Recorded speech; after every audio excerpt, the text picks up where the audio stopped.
Hello dear students, welcome back to my channel Edu Colors. आज हम इस video में क्लास 9th की भूगोल की वर्कशीट करेंगे, वर्कशीट 79। ठीक है, चैप्टर है हमारा प्राकृतिक वनस्पति तथा वन्य प्राणी। ठीक है, इस चैप्टर के बारे में हमें आज इस वर्कशीट में करना है, जो कि 2 फरवरी को आपको मिलेगी। तो चलिए बच्चों, हम इस वर्कशीट को शुरू करते हैं और इस चैप्टर से रिलेटेड जो क्वेश्चंस हैं उनको सॉल्व करते हैं। उससे पहले मेरे चैनल एडू कलर्स को आप सब ज़रूर सब्सक्राइब करें और साथ में लगे बेल आइकन को भी प्रेस कर दें। वीडियो अच्छा लगे तो उसको आगे शेयर करें और लाइक का बटन ज़रूर दबाएं। हमारा जो पहला क्वेश्चन है बच्चों, वो है देशज और विदेशज वनस्पति में क्या अंतर है। ठीक है, देशज और विदेशज वनस्पति में क्या अंतर है।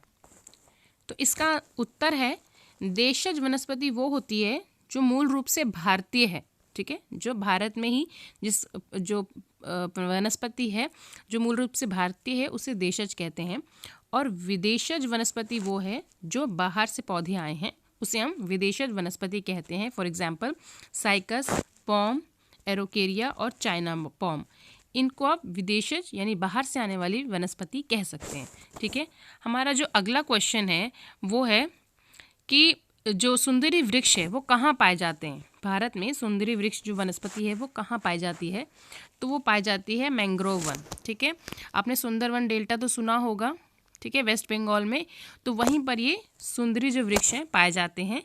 तो ये खारे पानी में ये जो वन है उगते हैं, और मैंग्रोव वन जो होते हैं वो डेल्टाई क्षेत्रों के पास होते हैं, खारा पानी वहाँ होता है, और इसलिए सुंदरी वृक्ष जो है वो मैंग्रोव वन के आसपास पाए जाते हैं। अगला क्वेश्चन है हमारा, मरुस्थलीय वनस्पति की मुख्य विशेषता बताइए। तो मरुस्थलीय वनस्पति भारत में मुख्यतः जो राजस्थान व गुजरात के इलाके हैं वहाँ पाई जाती है, और वहाँ की जो जलवायु होती है बहुत शुष्क होती है। ठीक है, सूखी मतलब यहाँ पर साल भर में वर्षा बहुत ही ज़्यादा कम होती हैं, और न्यूनतम वर्षा होने के कारण यहाँ पर हमें कटीली झाड़ियाँ, ठीक है, यानी श्रब्स पाए जाते हैं।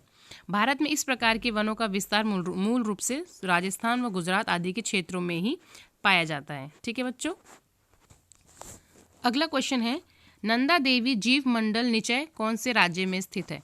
यानी कि नंदा देवी जो बायोस्फीयर रिजर्व है वो कौन से राज्य में है, तो उसका सही उत्तर है उत्तराखंड।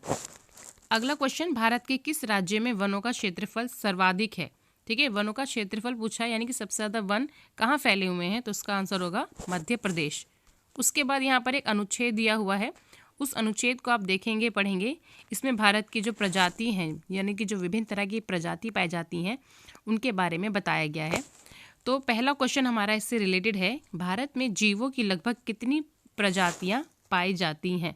ठीक है, तो भारत में जीवों की लगभग 90,000, ठीक है बच्चों, 90,000 जो प्रजातियां हैं वो पाई जाती हैं। उसके बाद हमारा अगला क्वेश्चन है, भारत में विश्व में पाए जाने वाले पक्षियों का लगभग कितने प्रतिशत प्रजाति पाई जाती है। यानी कि विश्व में जितनी भी जो पक्षियों की जो प्रजाति पाई जाती है उसमें से कितनी जो है वो इंडिया में पाई जाती है, कितने परसेंट, तो आंसर है इसका 13%। ओके, 13% जो पक्षियों की जो कुल विश्व की जो प्रजातियां हैं उसका 13% इंडिया में पाया जाता है। नेक्स्ट क्वेश्चन है, भारत जैव प्रजातियों के मामले में बहुत समृद्ध है, इस कथन के पक्ष में अपने तर्क देने हैं। तो हमारे अनुच्छेद का तीसरा प्रश्न है, तो भारत में जो संसार का केवल अगर हम देखें तो 2.4% जो भूभाग है, जिसके 7 से 8% भूभाग पर विभिन्न प्रजातियां पाई जाती हैं। ठीक है, भारत में भारत की जो प्रजातियां हैं उसमें हम देखेंगे कि जो स्तनधारी हैं, ठीक है, जिनको मैमल कहते हैं, 7वें नंबर पे है उसमें भारत। पक्षियों में भारत 9वें नंबर पे, और जो सरीसृप हैं जैसे कि सांप है या छिपकली है, इनमें भारत जो है वो 5वें नंबर पर आता है। ठीक है, विश्व के 11% के मुकाबले अगर हम देखें तो भारत में 44% भूभाग पर फसलें उगाई जाती हैं। यानी कि भारत तो एक आप कह सकते हैं कि कृषि प्रधान देश है। अभी भी यहाँ पर काफ़ी जो है लोग हैं वो किसान यानी कि कृषि के कार्यों में लगे हुए हैं। भारत के 23.39% भूभाग पर हम देखते हैं पेड़ व जंगल फैले हुए हैं। तो हम देखें तो जैव प्रजातियों के मामले में भारत जो है वो काफ़ी समृद्ध है। यहाँ पर विभिन्न इलाकों में विभिन्न तरह की प्रजातियाँ जो हैं, वनस्पति प्रजातियाँ जो हैं, पादप, ये सब चीज़ें यहाँ पर पाई जाती हैं। अब हमारा जो अगला क्वेश्चन है वो है, भारत में मछलियों की विभिन्न प्रजातियाँ पाई जाती हैं, इसके क्या लाभ हैं। तो ये भी आपके अनुच्छेद का चौथा क्वेश्चन है। तो जो भारत में विभिन्न तरह की जो प्रजातियां पाई जाती हैं, हम देखते हैं कि 2200 प्रजातियां जो है भारत में मछलियों की पाई जाती हैं। तो अगर आप गंगा नदी में देखेंगे तो वहाँ पर तो 300 से ऊपर प्रजातियां तो गंगा नदी में ही पाई जाती हैं मछलियों की। तो इससे फ़ायदा ये होता है कि मछली पालन में लोग लगे होते हैं, इससे उनको रोज़गार मिलता है। साथ ही साथ अलग अलग तरह की जो मछलियाँ होती हैं, जैसे मीठे पानी की जो मछली होती है वो जो है वो उसमें कम वसा होता है, वो पाचन में भी अच्छी होती हैं। तो उस तरीके से ये एक संतुलित आहार है, प्रोटीन का बहुत अच्छा स्रोत है। तो इस प्रकार हम यहाँ की जो मछलियाँ हैं या जो जो विभिन्न प्रकार की प्रजातियाँ पाई जाती हैं उसमें भारत समृद्ध है।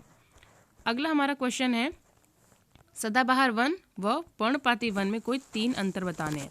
तो सदाबहार वन कौन से होते हैं? वो होते हैं जहाँ पर ज़्यादा वर्षा होती है, ठीक है, 200 सेंटीमीटर से ज़्यादा वर्षा होती है, और इनके जो वृक्ष होते हैं पतझड़ में इनके होने का कोई समय नहीं होता, और ये साल भर हरे भरे रहते हैं। ये जो पेड़ हैं सदाबहार वन जो है वो हमेशा साल भर जो है वो हरे भरे दिखाई देते हैं। और इन वनों में पाए जाने वाले व्यापारिक महत्व के वृक्ष जो हैं, जो जिनको हम कह सकते हैं कि सदाबहार वृक्ष हैं, उनमें आते हैं आबनूस, रोजवुड तथा रबड़ आदि। पर्णपाती वन, पर्णपाती वन कौन से हैं? ये उन क्षेत्रों में पाए जाते हैं जहाँ पर 70 से 200 सेंटीमीटर तक के बीच की वर्षा होती है, यानी कि बहुत ज़्यादा नहीं और बहुत कम भी नहीं, ठीक है। तो इस प्रकार के वनों के जो वृक्ष होते हैं वो शुष्क होते हैं और ग्रीष्म ऋतु में लगभग 6 से 8 सप्ताह के लिए अपनी पत्तियाँ गिरा देते हैं। ओके, इन वनों में पाए जाने व्यापारिक महत्व के जो पेड़ हैं उन्हें हम बांस, साल व शहतूत आदि कैटेगरी में डाल सकते हैं, ठीक है। यानी कि ये जो वृक्ष हैं ये पर्णपाती वन की कैटेगरी में आते हैं।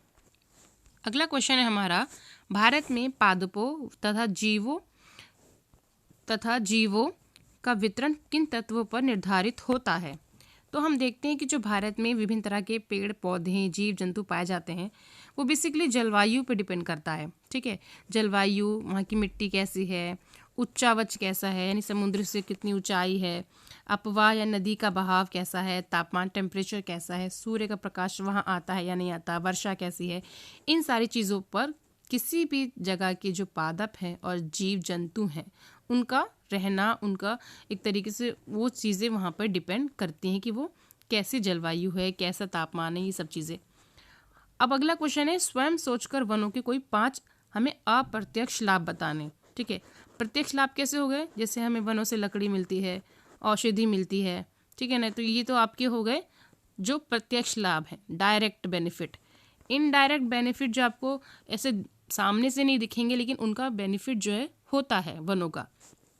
तो बेसिकली हम कह सकते हैं कि जो वन होते हैं वो बारिश करने में सहायक होते हैं, प्रदूषण को रोकते हैं, मिट्टी की जो उर्वरता है उसको अच्छा करते हैं, बनाते हैं, बाढ़ को रोकने में सहायता होते हैं और प्रकृति के संतुलन को भी बनाए रखते हैं, ठीक है। तो ये हमारे 5 पॉइंट हो गए वन के अप्रत्यक्ष लाभ। अब अगला क्वेश्चन है, भारत में पर्वतीय वनस्पति की विशेषताएं व क्षेत्र लिखने हैं, ठीक है। तो भारत में जो पर्वतीय वनस्पति है उसको 2 भागों में बांट सकते हैं, उत्तरी व दक्षिणी पर्वतीय वन।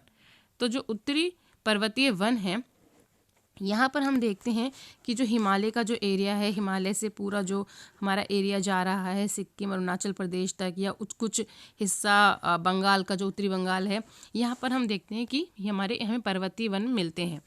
तो यहाँ पर देखते हैं कि हम समय यानी कि जो तापमान के साथ जैसे जैसे आप ऊंचाई तक जाएंगे, ठीक है, वहाँ पर तापमान में गिरावट होती रहती है।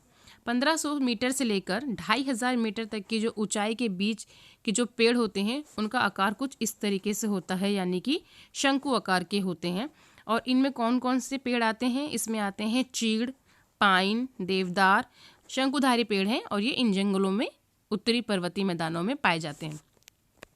इसके अलावा जो दक्षिणी पर्वतीय मैदान है वन है, यहाँ पर मुख्यतः प्रायद्वीप के 3 भागों यानी कि जो पश्चिमी घाट है, ठीक है, ये आप देखेंगे जो भारत का दक्षिणी हिस्सा है, अगर आप देखेंगे तो ये हो गया हमारा पश्चिमी घाट, ठीक है, ये विंध्याचल का एरिया हो गया यहाँ पे, और ये नीलगिरी पर्वत का एरिया, ठीक है। तो यहाँ पर हमें पर्वतीय वन जो है कुछ हिस्से में पाए जाते हैं, ठीक है बच्चों। तो यहाँ पर हमारा ये जो क्वेश्चन है कंप्लीट होता है, हमारी ये वर्कशीट यहाँ पर कंप्लीट होती है। आई होप आपको ये वर्कशीट अच्छी लगी होगी, समझ में आई होगी। अगर आपको ये 9th क्लास की वर्कशीट अच्छी लगी है, समझ में आई है, तो इसे अपने फ्रेंड्स में शेयर करें। मेरे चैनल एडू कलर्स को ज़रूर सब्सक्राइब करें, साथ में लगे बेल आइकन को भी प्रेस करें। वीडियो देखने के लिए थैंक यू सो मच।